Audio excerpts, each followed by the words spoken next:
Welcome student. In previous lecture, we have completed the chemical nature of hormone and also the properties of hormone. Today, we will start with the next point, and that point is mechanism of hormone action.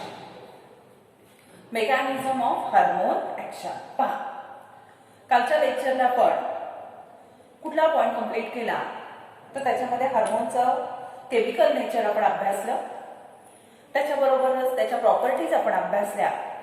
आता आजच्या लेक्चरला आपण काय पाहायचंय तर mechanism of hormone action. Hormone हे target ऑर्गनला कसं act करतं हे आपल्याला पाहायचंय. So we already know that the hormones are released in very small quantity. They are released in the small quantity and they shows their effect on their target organ.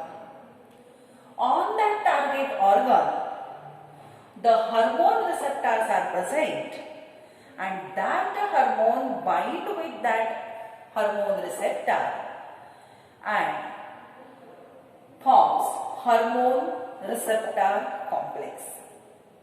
That hormone receptors present on the cell membrane or they are intracellular. लक्षात येते का? पहा काय point सांगितला मी. Hormones are release in very small quantity. Hormones कशी secrete केली जातात? स्मॉल क्वांटिटी मध्ये. Clear? They shows their effect on the target organ. कुठे ऍक्ट होतात त्याच्या? टार्गेट ऑर्गनला. ठीक आहे, हे तर तुम्हाला माहिती आहे कारण आपण त्या प्रॉपर्टीच शिकलेलो आहे. आता टार्गेट ऑर्गनला गेल्यानंतर on that target organ the hormone receptors are present.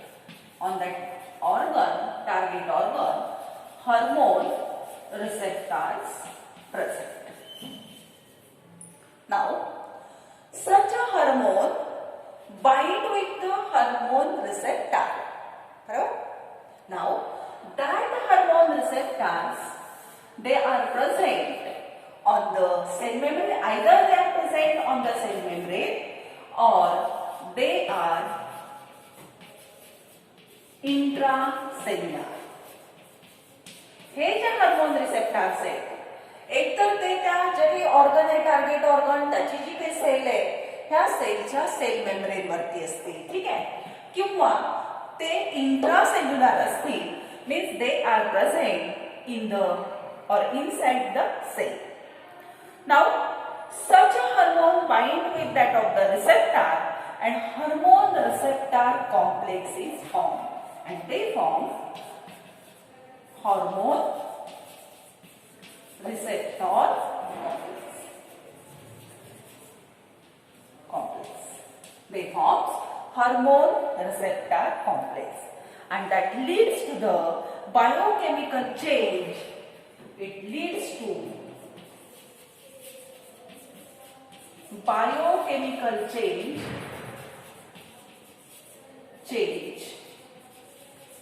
in target tissue or organ. लक्षात येते का? पहा, मी इन जनरल तुम्हाला सांगते काय आपण शिकतोय तर हार्मोन हे टार्गेट ऑर्गन बरोबर कसं ऍक्ट होतं हे आपल्याला पाहायचंय. मग पहा काय पॉइंट सांगितले. पहिला पॉइंट सांगितला की हार्मोन हे अतिशय थोड्या प्रमाणात सिक्रीट केलं जातं. कुठलंही हार्मोन असू दे ते नेहमी त्याच्या टार्गेट ऑर्गनला जाऊन ऍक्ट होतं हेही आपल्याला माहिती आहे. आता हे जे टार्गेट ऑर्गन असतात ह्या टार्गेट ऑर्गन वरती हार्मोन बाइंड होण्यासाठी काय असतात? हार्मोन रिसेप्टर असतात. त्याच रिसेप्टरला जाऊन हे हार्मोन काय होतं? बाइंड होतं. पण हे हार्मोन रिसेप्टर टार्गेट ऑर्गनच्या कोठे असतात तर ते दोन ठिकाणी असू शकतात. एक म्हणजे तो जो काही टार्गेट ऑर्गन आहे त्याच्या सेल मेम्ब्रेन वरती, म्हणजे टार्गेट ऑर्गनची जी पेशी आहे ह्या पेशीच्या सेल मेम्ब्रेन वरती जरी असतील किंवा त्या पेशीच्या आत असतील. म्हणजे the hormone receptors are either present on the cell membrane or intracellular means they are present inside the cell. ठीक है. मग जर सेल मेम्ब्रेनला बाइंड करणारं ते हार्मोन असेल तर सेल मेम्ब्रेनवरती असणाऱ्या हार्मोन रिसेप्टर बरोबर बाइंड होईल आणि काय तयार करेल, हार्मोन रिसेप्टर कॉम्प्लेक्स. आणि जर त्याचा रिसेप्टर हा इंट्रासेल्युलर असेल तर त्या हार्मोनला पेशीमध्ये जावं लागेल जिथं त्याचा रिसेप्टर आहे आणि तिथं तो मग काय तयार करेल, हार्मोन रिसेप्टर कॉम्प्लेक्स तयार करतो. म्हणजे लक्षात घ्या की हार्मोन हे दोन प्रकारच्या रिसेप्टर बरोबर बाइंड होणार आहे. काही हार्मोनसाठी असणारे रिसेप्टर हे सेल मेम्ब्रेनवरती असतील टार्गेट ऑर्गनच्या, तर काही हार्मोनसाठी असणारे रिसेप्टर ते कुठे प्रेझेंट असतील तर ते सेलच्या आत प्रेझेंट असतील. म्हणजे आपल्याला दोन ठिकाणच्या त्याच्या हार्मोनच्या ऍक्शन शिकावे लागतील. ठीक आहे. मग तिथं हार्मोन रिसेप्टर कॉम्प्लेक्स तयार झाला की काय होतं, that leads to the biochemical change in the target organ. आणि मग टार्गेट ऑर्गन मध्ये बायोकेमिकल चेंज हा घडवून आणला जातो. ठीक आहे. मग आता आपल्याला मेकॅनिझम ऑफ हार्मोन ऍक्शन हे कशावरती शिकावं लागेल, तर दोन प्रकारच्या रिसेप्टर बरोबर शिकावी लागेल. एक म्हणजे जे रिसेप्टर सेल मेम्ब्रेन वरती आहे त्यासाठी, आणि दुसरा पॉइंट म्हणजे जे रिसेप्टर इंट्रासेल्युलर आहेत त्यासाठी. So the first point is mode of hormone action through membrane receptor. So the first is a mode of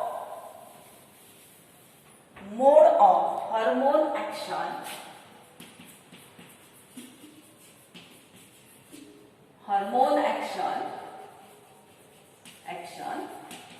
through membrane receptor.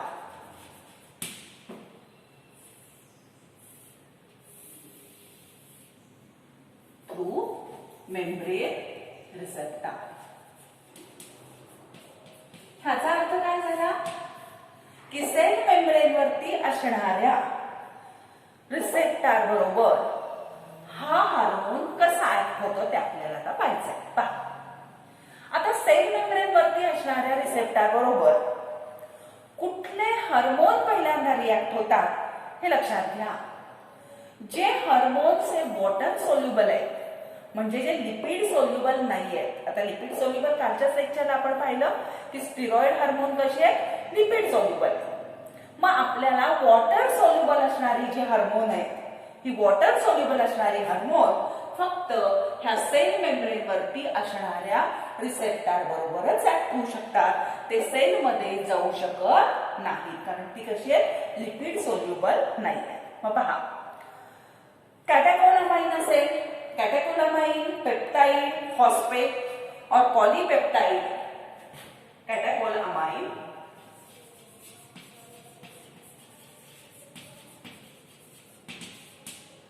then peptide and polypeptide. These hormones are not lipid soluble. They are not lipid soluble. So they do not enter inside the cell through the membrane. They do not enter inside cell through membrane. लक्षात येते का? आपण ही एक पेशी आहे, ह्या पेशीवरती हा receptor आहे. मग सेल मेम्ब्रेन वरती असणाऱ्या रिसेप्टर बरोबर हार्मोन कसं ऍक्ट होतंय हे आपण अभ्यासतो. मग सेल मेम्ब्रेन वरती असणाऱ्या रिसेप्टर बरोबर कुठली हार्मोन ऍक्ट होतात की जी वॉटर सोल्युबल आहेत, लिपिड सोल्युबल नाहीयेत. कारण लिपिड सोल्युबल असल्याशिवाय ती प्लाझ्मा मेम्ब्रेन मधून आत जाऊ शकत नाही, हे लक्षात ठेवा. So the catecholamine, peptide and polypeptide hormones, that hormones are not lipid soluble, so they do not enter inside the cell through the membrane. As they are water soluble, they interact with surface receptor. They interact with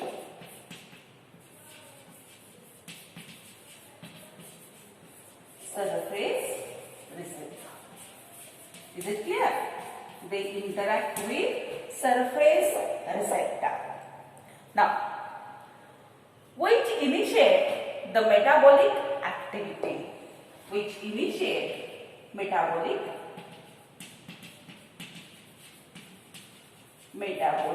activity. लक्षात आता इथपर्यंत तुम्हाला clear झालं. कॅटेकोलामाइन, peptide आणि polypeptide असे हे water soluble असणारे, lipid soluble नसणारे हार्मोन्स हे सेल मेम्ब्रेन ब्रेक करून क्रॉस करून आत जाऊ शकत नाही. म्हणून ते कोणाबरोबर इंटरॅक्ट होतात? त्या सेल मेम्ब्रेनच्या सरफेसला असणाऱ्या रिसेप्टर बरोबर ते ऍक्ट होऊ शकतात आणि मग ते काय करतात तर सेलमध्ये मेटाबॉलिक ऍक्टिव्हिटी ते इनिशिएट करतात. आता कसं होतं पहा. That hormone, firstly it binds with that of the receptor located on the plasma membrane and hormone receptor complex is formed. So, hormone react with receptor and there hormone receptor complex is formed on the surface of the cell membrane. This complex that causes release of adenylate cyclase. It causes release of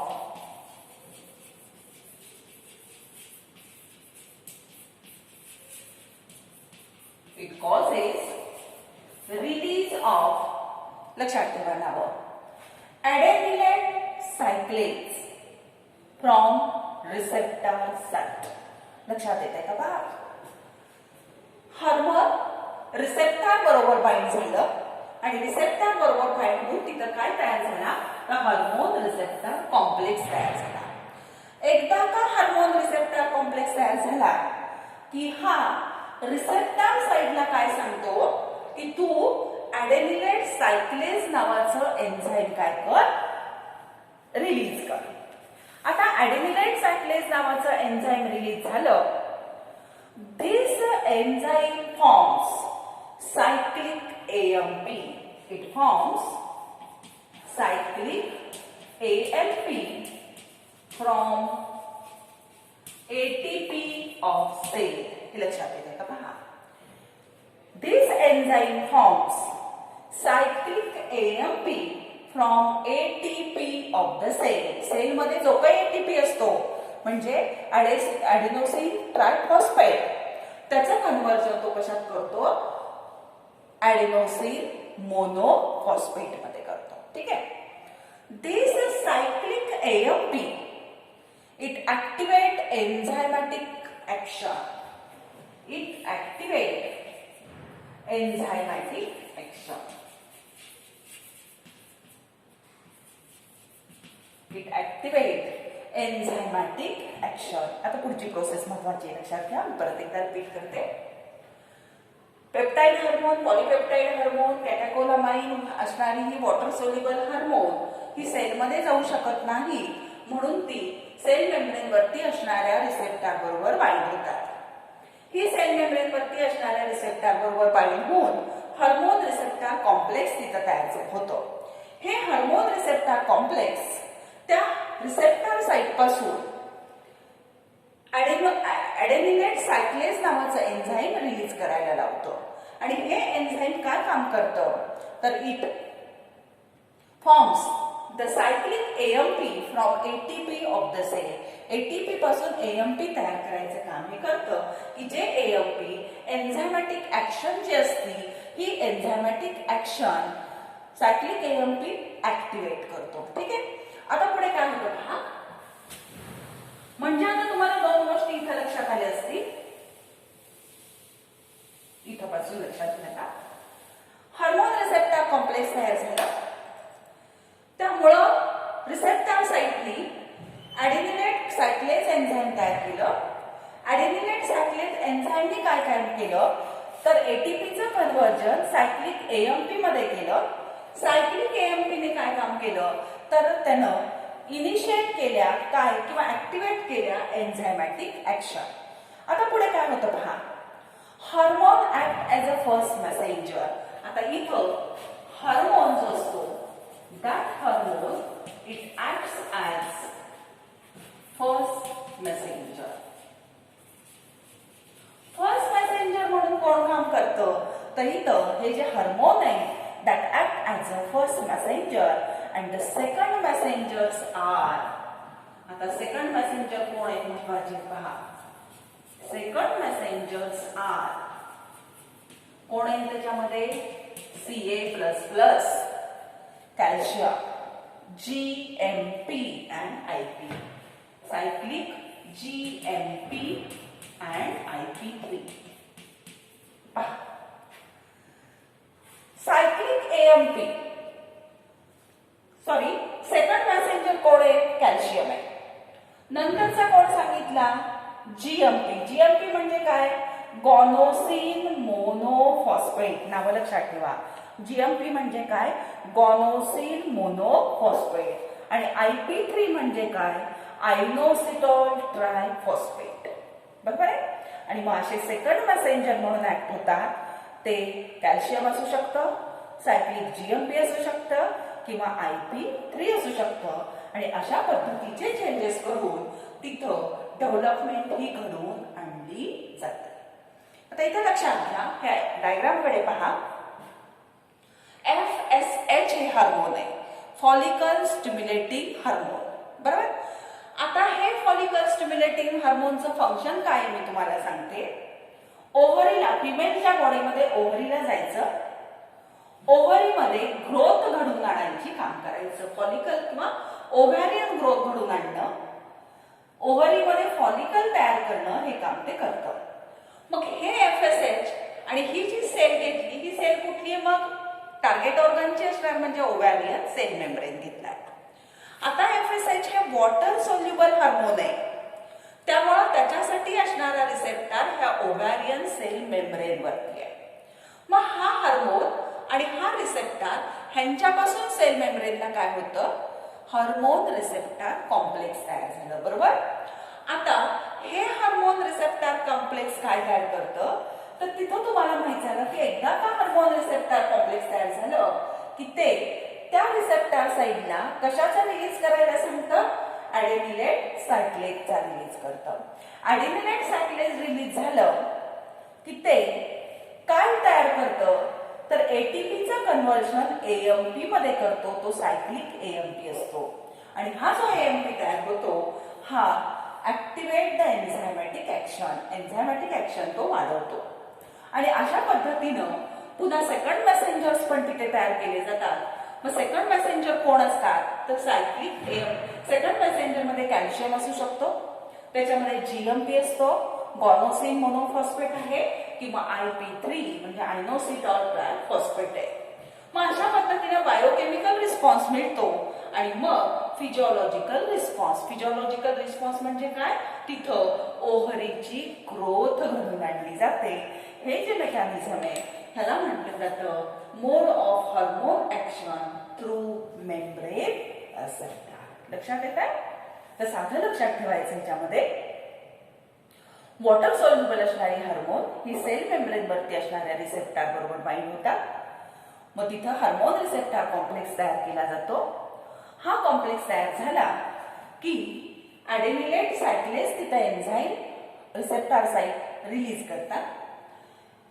हे ॲडेनिलेट सायक्लेट हे सेलमध्ये जे काही ATP असतं त्याच्यापासून cyclic AMP तयार करतं आणि सायक्लिक एएमपी ही एन्झायमॅटिक ऍक्शन ऍक्टिव्हेट करतं.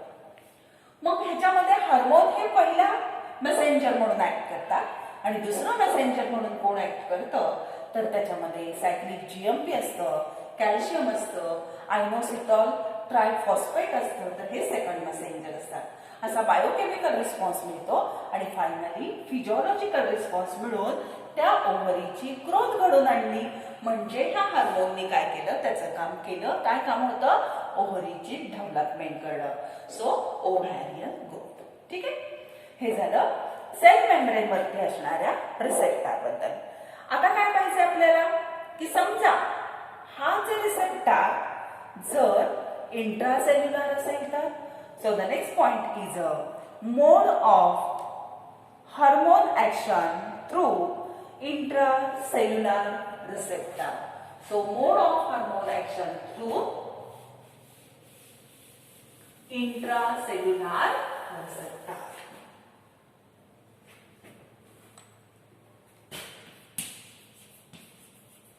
Intracellular receptors. अवघड काही नाहीये त्याच्यामध्ये, सोपं आहे सगळं, लक्षात घ्या. फक्त नीट लर्न करा म्हणजे ते अवघड जाणार नाही.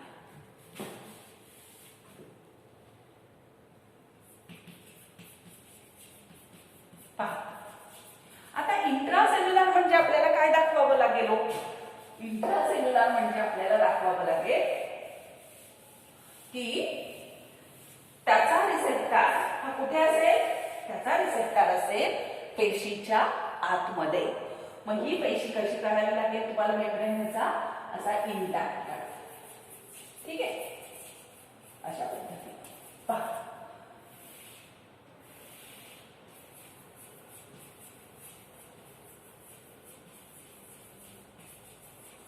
आता ही पेशी आहे, हे तिचं सायटोप्लाझम आहे आणि हे तिच्यामध्ये असणार हे न्यूक्लियस आहे. तिचं काय आहे? तर तिच्यामध्ये असणार ते न्यूक्लियस आहे. आता न्यूक्लियस मध्ये तुम्हाला सगळ्यांना माहितीये की न्यूक्लियस मध्ये हा रिसेप्टर आहे आपण दाखवलं. तर तिथं आपल्याला ह्या पद्धतीनं हा त्याचा रिसेप्टर आपण काढला. ठीक, त्याच्यामध्ये हे आपण हार्मोन काढलं. ठीक, आणि इथं हा डीएनए काढला. लक्षात आहे काय? मग आता इथं एक लक्षात घ्या की हा जो आता ओव्हॅरियन सेल मेम्ब्रेन होतो, आता हे लिपिड सोल्युबल बद्दल आपल्याला बोलावं लागेल. मग लिपिड सोल्युबल हार्मोन्स कुठले आहेत? इस्ट्रोजन आहे, टेस्टोस्टेरॉन आहे. म्हणजे हा काय आहे तर युटेराइन सेल मेम्ब्रेन आहे. हा काय आहे? Uterine cell membrane. ठीक आहे. आता इथं एक हार्मोन काढायचं. त्या नावाचं हार्मोनचं नाव आहे इस्ट्रोजन. कुठलं नाव आहे?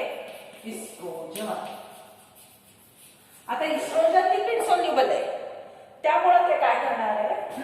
हा लिपिडचा लेयर डिझॉल्व्ह करून अशा पद्धतीनं ते इथपर्यंत एंटर. ठीक आहे. त्याचा रिसेप्टर कुठे आहे? इथे आहे. मग इथं त्यानं काय तयार केलं? तर इथं त्यानं तयार केलं hormone receptor complex. Hormone receptor complex. ठीक आहे. आता पहा, हे न्यूक्लियस आहे. आता न्यूक्लियस मध्ये जो डीएनए, त्याचा जीनोम, नंतर एमआरएनए, हा जीनोम, हा एमआरएनए, जीनोम, एमआरएनए, प्रोटीन. त्याच्यापासून काय तयार होईल? प्रोटीन तयार होतो तो, आणि टिश्यू ग्रोथ. टिश्यू पहा, आणि हा कोण आहे? हे न्यूक्लियस आहे. ठीक आहे. आता पहा कसं आहे. ठीक आहे. डायग्राम तुमचा फरक लक्षात आला असेल की ह्याच्यासाठी असणारा जो रिसेप्टर आहे, हा रिसेप्टर कुठे प्रेझेंट आहे? तर रिसेप्टर हा पेशीच्या आत आहे, इनसाइड द सेल आहे, इंट्रासेल्युलर प्रेझेंट आहे. म्हणून आपण म्हटलं mode of hormone action through intracellular receptor. आता इथं काय होतं पहा. So the steroid and thyroid hormone, they are lipid soluble hormones. Steroid and thyroxine hormone ही कसली हार्मोन आहे? Lipid soluble. आता 11वीला आपण हे शिकलो ना पहा की सेल मेम्ब्रेन कसा तयार झालेला असतो? Phospholipid bilayer. म्हणजे ह्या लिपिड मध्ये सोल्युबल असणारी हार्मोनच फक्त सेलमध्ये एंटर करू शकतात. मग steroid hormone and thyroid hormone, thyroid म्हणलं तरी चालेल, सिम्पली थायरॉक्सिन म्हणण्यापेक्षा. Thyroid hormone they are lipid soluble hormone, so they passes through the plasma membrane, they passes through cell membrane. त्यामुळे ती लिपिड सोल्युबल असल्यामुळे सेल मेम्ब्रेन मधून pass होतात. Means they enters into the cytoplasm, they enters into the cytoplasm. आता कुठे आली? Cytoplasm मध्ये. In cytoplasm they bind with intracellular receptor protein, bind with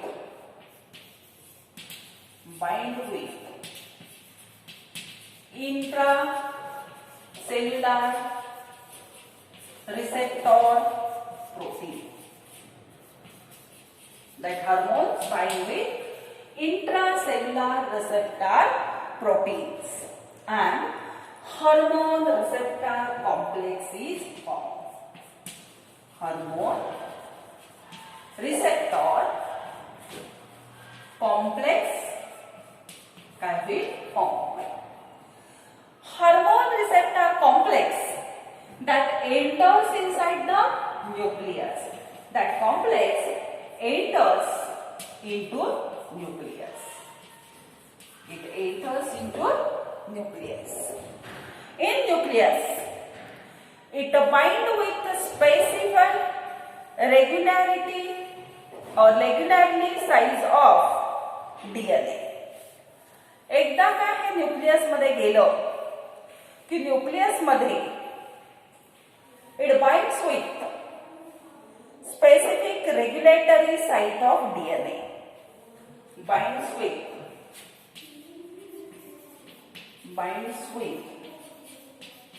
specific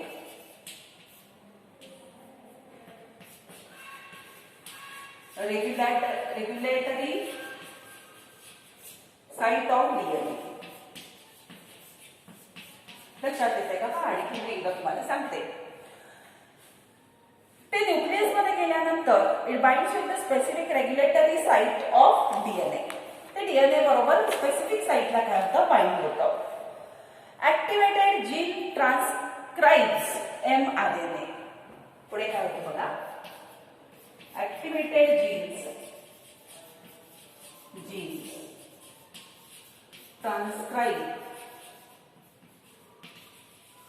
mRNA.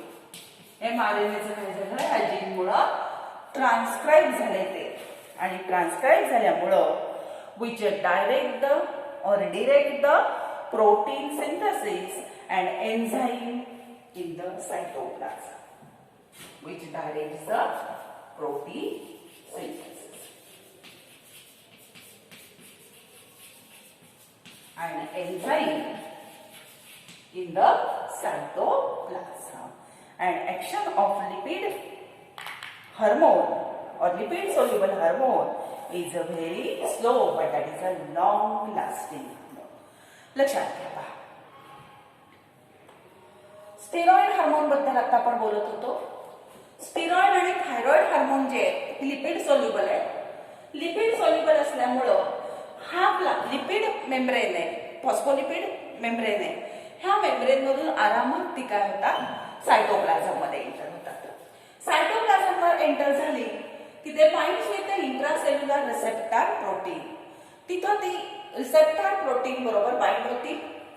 Bind झाल्यानंतर ती सायटोप्लाझम मध्ये हार्मोन रिसेप्टर कॉम्प्लेक्स तयार करते, आणि हे हार्मोन रिसेप्टर कॉम्प्लेक्स न्यूक्लियस मध्ये जाईल. न्यूक्लियस मध्ये गेल्यानंतर न्यूक्लियस मध्ये तुम्हाला माहिती जेनेटिक मटेरियल असतं. So it binds with the specific regulatory site of DNA. त्या डीएनएच्या स्पेसिफिक साइटला ते बाइंड होतं हार्मोन रिसेप्टर कॉम्प्लेक्स, आणि मग तिथं जीनला ते ऍक्टिव्हेट करतं, आणि activated gene transcribe the mRNA, आणि ते काय करतं? mRNAचं ट्रान्सक्रिप्शन करतं, आणि त्यामुळं प्रोटीन सिंथेसिस आणि एन्झाईम जे ह्याला तो काय करतो? डिरेक्शन देतो. म्हणजे प्रोटीन सिंथेसिसची प्रोसेस तिथं तिथं सुरू होते. आणि सगळ्यात महत्वाचं वाक्य सांगितलं ते म्हणजे लिपिड सोल्युबल असणारी जी काही हार्मोन असतील ह्याची ऍक्शन ही अतिशय स्लो असते, पण ती खूप दीर्घ काळ चालणारी असते, म्हणजे लॉंग लास्टिंग असते. ठीक आहे, पहा परत एकदा. इस्ट्रोजन हे हार्मोन फिमेलच्या बॉडीत सिक्रेट होतं. हे हार्मोन लिपिड सोल्युबल आहे. मग हा फिमेल मध्ये युटेरा इन्व्हॉल्व आहे, त्याचं युटेरस आहे, गर्भाशयाची ही सेल आहे. मग हे हार्मोनसाठीचा रिसेप्टर हा सेलच्या आत आहे, इंट्रासेल्युलर आहे. हे हार्मोन सायटोप्लाझम मध्ये जातं. सायटोप्लाझम मध्ये तिथं ते कशाबरोबर बाइंड होतं तर इंट्रासेल्युलर रिसेप्टर प्रोटीन बरोबर बाइंड होतं आणि हार्मोन रिसेप्टर कॉम्प्लेक्स तयार होतो. हा हार्मोन रिसेप्टर कॉम्प्लेक्स न्यूक्लियस मध्ये गेला. न्यूक्लियस मध्ये हार्मोन रिसेप्टर कॉम्प्लेक्सची एंट्री झाली की ह्या डीएनए बरोबर त्याच्या रेग्युलेटरी साईट बरोबर जॉईन केला जातो किंवा बाइंड होतो. आणि बाइंड झाल्यानंतर तो mRNA ला ट्रान्सक्राईब करतो आणि मग प्रोटीन सिंथेसिसची प्रोसेस काय केली जाते सुरू होते किंवा डायरेक्ट प्रोटीन सिंथेसिसला डिरेक्शन देण्याचं तिथं काम होतं. लक्षात आलं. आणि लिपिड सोल्युबल असणारे हार्मोनचा इफेक्ट हा स्लो असतो आणि लॉंग लास्टिंग असतो. That is about the mechanism of hormone action. ठीक आहे.